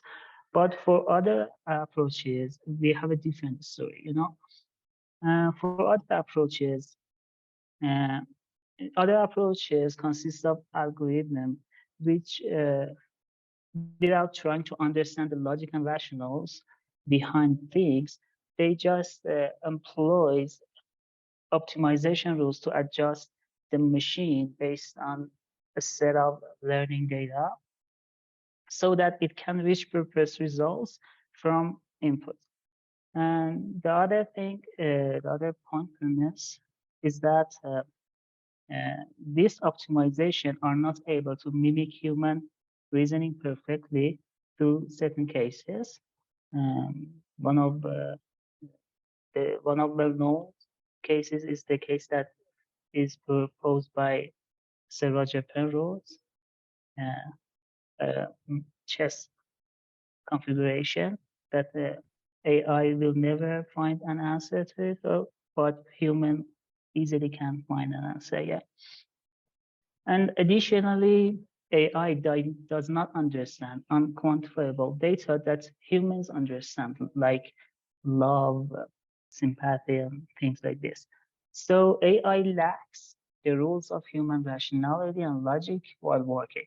And this means AI's decision may lack Sharia, which is being religious laws, and legal basis. Next. Besides that, the learning data itself belongs to the cultural norms of the producer, the one who produced the AI machine. So it acts in a way that the consumer's culture will assimilate into the producers, and new anomalies spread within the consumer society. And because of some verses in the Holy Quran, the sacred book of Muslims, and cultural differences and the necessity of different passes towards ideals, because when you start at different points, you have different ways toward the goal, you know? And the optimum transformation of the set of societies toward excellence, and we can say that AI may be acting against virtues in essence. Let me clarify the third premises.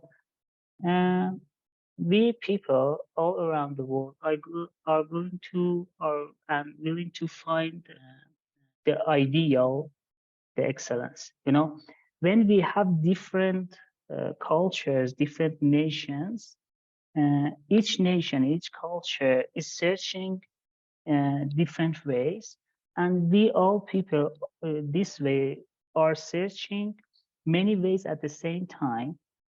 But you know, AI can cause kind of homogeneity, cultural homogeneity around the world, and we all around the world become only one nation, and all we people, we have to check different ways of getting to that utopia, and this way there will be many victims. So AI lacks the rules of human rationality and logic while working, and this means AI's decision. It seems I repeated this, and so let me continue from here. We can conclude that at its natural progress, not only may AI not be developing in favor of virtues, but also at the expense of it, at the expense of them. Virtue, I'm now going to get through the concept of virtue. Virtue is a kind of superiority, and in Islam, it refers to how much close is the object to God. Being close here means possessing the attributes God has as much as possible. And the three different virtues are definable. And virtues of a species, which refers to the maximum capability to be like God. In Islam, humans have the ability to be the closest of all to God. We can say here, humans are drawn to both divine and wicked impulses within themselves. We humans are the only creatures that possess these two things simultaneously. The second thing is we possess free will and can choose both directions. And this is a required criterion for an action to be either divine or wicked. You know, when someone forced me to lie, this lying is not a vice for me. Or when someone or something makes me tell the truth, it is not virtue for me. It should be based on free will. Virtues of species, I said. The second one is virtues of individuals. It refers to the current closeness of the object to God. That means how much strong is one's divine characteristics. For example, the extent of one's mercy, the amount of one's true knowledge, the power of one's free will. Here are stressing free will again. And the third type of virtues is the virtue of actions that refer to the impact of the actions on the doer getting closer to God. You know, when you tell the truth, when you should do, you get closer to God. You may possess God's attributes at a higher level, you know. And virtues of actions. Virtues of actions refer to how much the action means obeying God and how much the action is based on free will. I think I said this before. These slides are corrupted, it seems. So let me explain what we mean by free will. Free will is the power of choosing knowingly based on the power of thinking and reasoning between all available possibilities. It can be either free will, can be either enhanced or suppressed locally or lifetime by, for example, taking drugs, chemicals, alcohol, and by cognitive distortions and cognitive biases, and even by vices or good deeds. Free will can be enhanced or suppressed. AI would have a great impact on individuals and actions, virtue, especially by affecting the power of one's free will and how much an action is based on free will, so that one may even feel a sense of free will, but it's only an illusion. How AI can do this?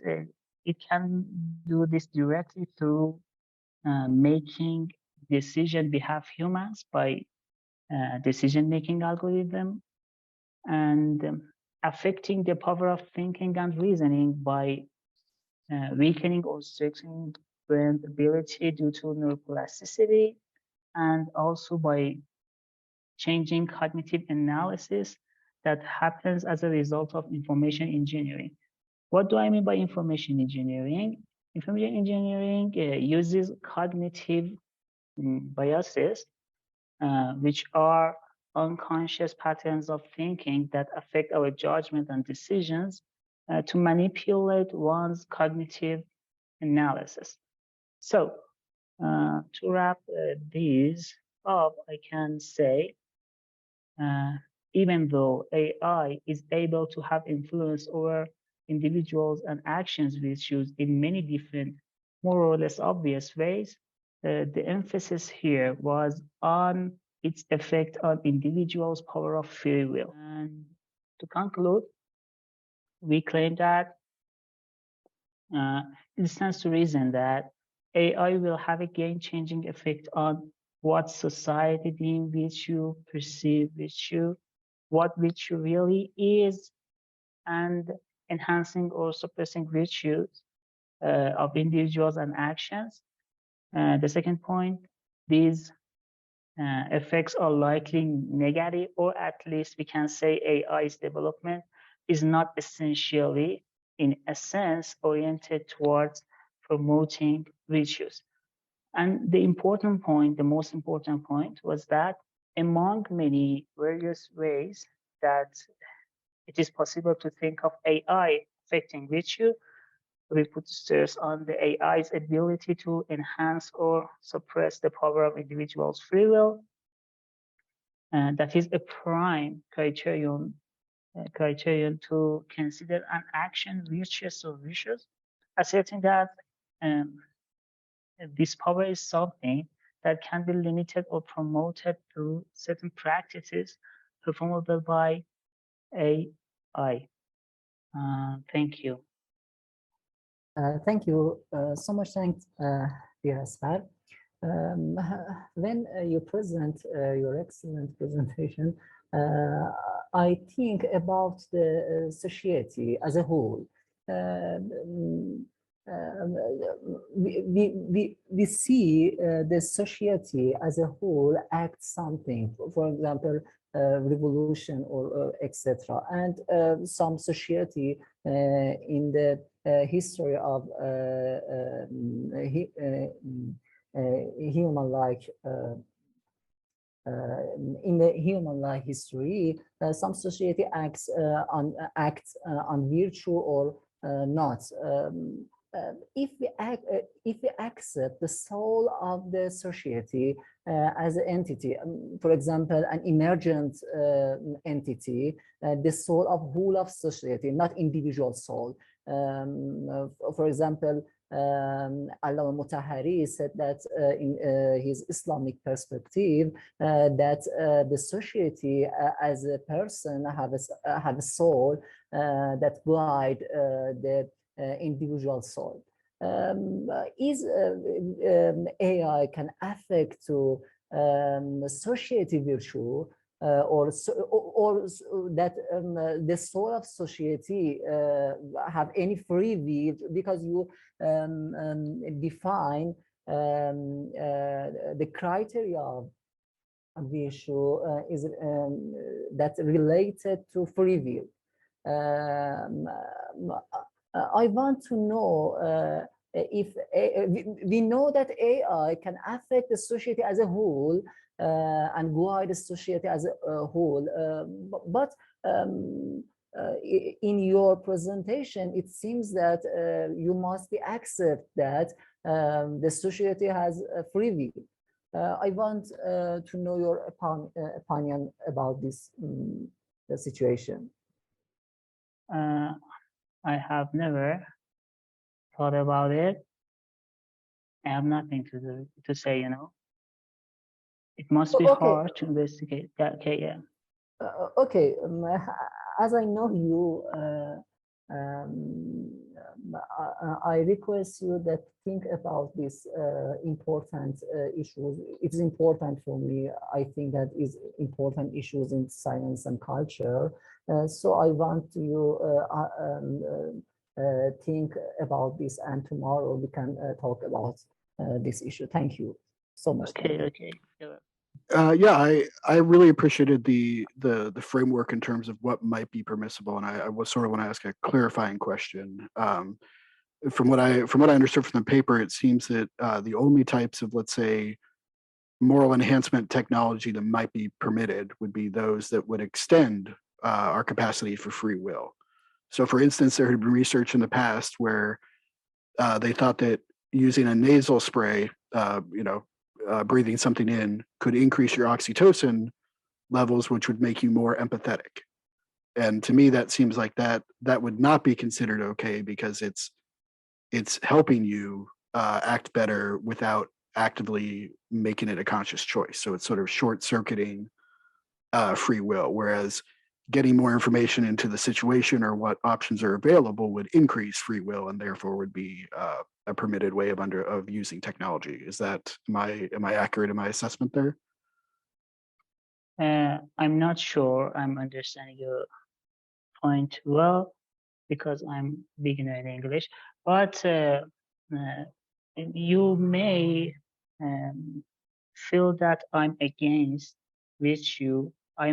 AI, and I point that AI will disrupt virtue, you know, but it is not the case.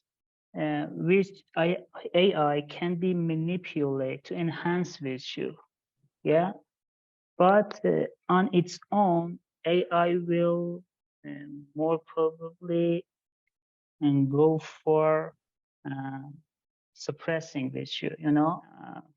Was I right? Am I right? Yes. Yeah, thank you. Selmer. Yeah, thank you. So it seems to me, if I think about how John McCarthy, one of the founders of AI, at least in the modern sense, 1956, the original conference at Dartmouth in the United States, the way he defined free will seems to me to be consistent, not only consistent, seems to line up with how you defined free will. I could be missing something. He wrote about free will. I did have occasion to discuss this with him twice. I'm not a young person, obviously. And he was adamant that AIs, even some of the AI that he had been responsible for engineering, already had free will.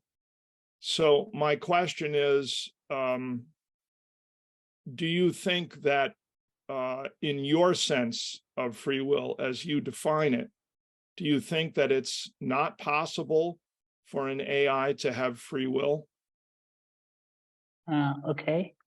I was here to talk about how AI can affect virtue, not about is AI capable to be virtuous or not?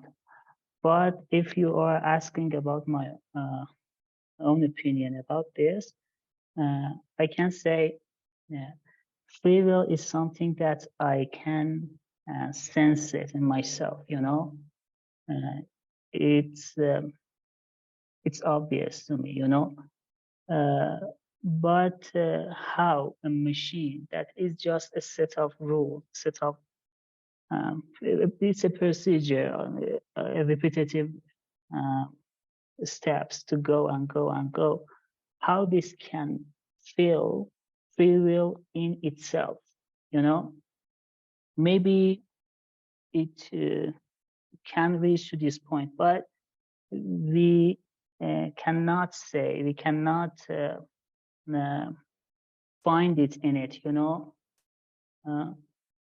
Let's say you something. For human, for consciousness, sense of self, okay?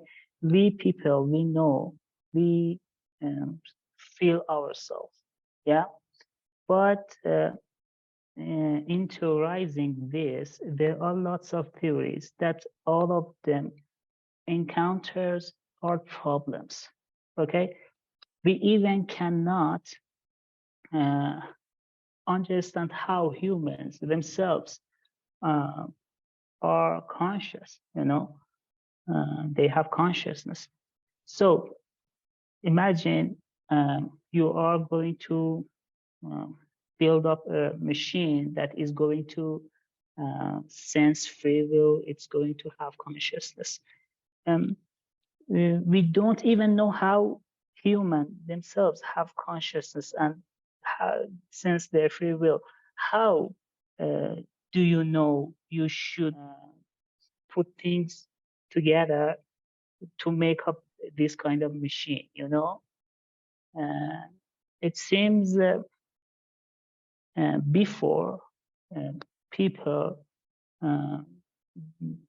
be able to claiming that we are able to create a machine that perceives itself, that understand and sense itself, we have to reach to the point to describe how humans feel themselves, how humans have consciousness.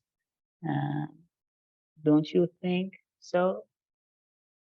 Well, it's not really my thinking. I know what McCarthy would say. He would say, if you don't know exactly why you believe you have free will, and if you don't know exactly why you think you are conscious, I'll just give you my definitions of both. And he did.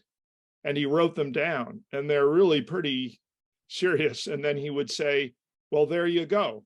The AIs will have both properties, consciousness, as I define it, as McCarthy, and they'll have free will. So, you know, it's not my own personal view, but I think maybe, you know, you will think about it. But we got others, so but thank you. You're welcome. Yusuf. Thank you, Asghar, for your presentation. But with your perspective, I want to say that what is the difference between these things? I know, for example, my friends affect my free will and my decision. Social media affect me, and others, books, when I read the books, affect on my free will, maybe, for example, and my choosing. So I think the AI is like others object, like my friends, like books, like what's the difference between them? I clarified it already in the first slide, you know. There I said, let me go over it exactly. I said AI has a deep and strong interaction with human cognitive aspects, okay? But media, as the strongest pre-AI technologies, only develop a fairly strong interaction with human cognitive action. Why? Because AI can be kind of wise knowledgeable. It can, due to its process speed, it can check lot of things at one moment. It can act wise, you know. So it can understand me well, and not that kind of understanding that we understand our friends. Yeah, it can just guess about us with but kind of guessing that is scientific, you know, based on psychology and other sciences. It has the enormous power of processing. So, as I said, it can develop a strong and deep interaction with our cognitive aspects. It can know us well, you know, very well. And the other thing that I mentioned is that it provides an unbound human-machine interaction, you know. When, for example, my friend and I are in a relation, a sense of shyness and things like this, responsibility, kind of fear, it will put limits on our interactions. So I won't expose my very private self to my friend, even my closest friend. But AI is not like that, you know. I show exactly my very personal self to it because I think I can control it. Okay, so after a long time of addiction of behaving in a way with AI, I will show those behaviors in society also. Okay, because of these things, I can say that AI will be enormously effective than media. That media was very effective itself. Yes, I see. So is it true that all of them is the same line? But yes, AI is more powerful. For example, it's like a psychologist can, for example, affect. So let me give you an example. Imagine we have a cat. Okay, I will cut its tail. I ask you what we have now. You say we have a cat. Okay, I will cut one leg of it, and I ask you again what we have. You say we have a cat yet. If I cut the other leg and the other leg, after a certain point, you won't answer me that we have a cat anymore, you know? Okay, in this way, AI can have a game-changing effect on our virtues. Follow up. Okay, so how about when we compare, for example, with some chemical, some drugs, for example, when for example some guys use some drugs or pill, it affects its free will and its behavior. I don't think you think about that. For example, the AI affect like this, yeah, completely without any consciousness, change our free will or our behavior. As I said before, AI can affect our free will by engineering information. Okay, it can make us using cognitive biases. It can make us decide the wrong thing, you know, a decision that is not based on reasoning and thinking, critical thinking, you know. It can deceive us. Okay, and it also can help us if is there anything that is going to deceive us. It can't hinder it, you know. it can also be helpful. In this way, AI can be effective. Thank you very much. Okay, thank you very much. I think we're going to wrap it up here for today. So yeah, we'll be continuing the question of AI and virtue tomorrow. Thanks again for another productive day, and have a good evening or good afternoon. And we'll see you tomorrow.